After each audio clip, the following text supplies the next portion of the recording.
Dealing with Erdogan is now, for his Western partners, much like holding a wolf by the ears. Risky, but the alternative seems much worse.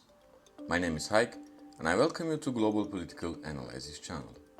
Turkish President Recep Tayyip Erdogan appears to have beaten down his opponents and returned his Islamist-rooted Justice and Development Party, AKP, to a fourth term of single-party rule over the country.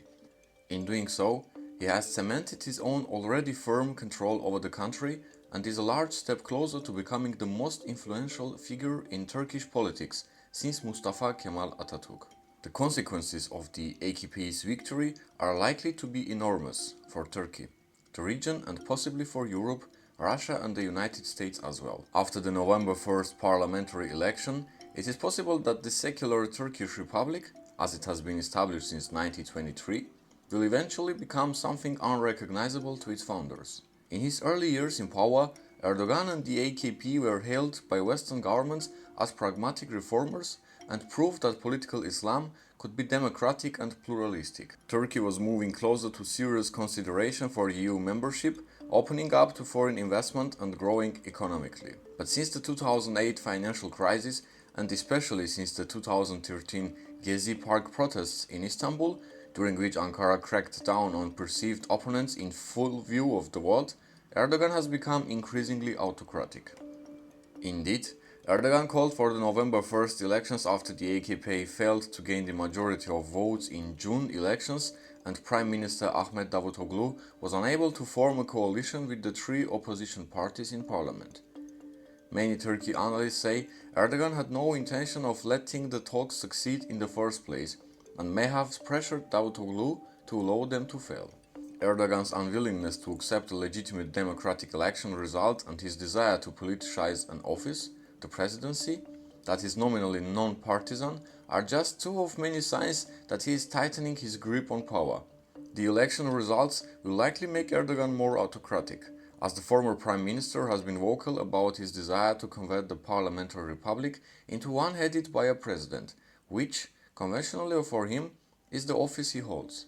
And while the results do not give the AKP sufficient power to amend the constitution on its own, Erdogan's party has a history of following his orders regardless of what the constitution says. Erdogan's relationship with the liberal and secular Turkish Kurds, damaged by his divisive rhetoric and political tactics, is likely to deteriorate further under the new AKP government. Indeed, it was because of the Kurds' success in the June elections that Erdogan's AKP was denied a majority, which led to the November 1st balloting. The Kurds were successful enough in the most recent votes to deny Erdogan his launched for supermajority. And Erdogan is unlikely to forget. The possibility that the Kurds and the Turkish government will resume conflict in the Kurdish regions is no longer that far-fetched.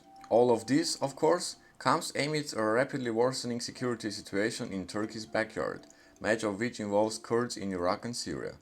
Additional instability in this very unstable region worries Europe and the United States, as well as other Middle Eastern countries. But the same instability that troubles these countries also prevents them from being able to do much about Turkey's commitment to democracy in the near term.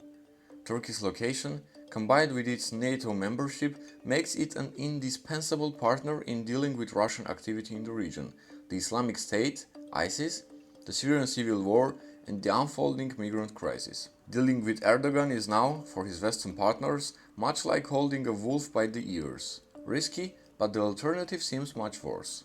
The November 1st election results do not end the political and social divides that threaten Turkey.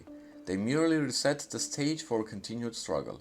The AKP against the secular cosmopolitan elite, Erdogan against the Kurds, ISIS against Turkey and the region, and Europe, the United States and even Russia standing by nervously, assessing the potential effects on their regional interests.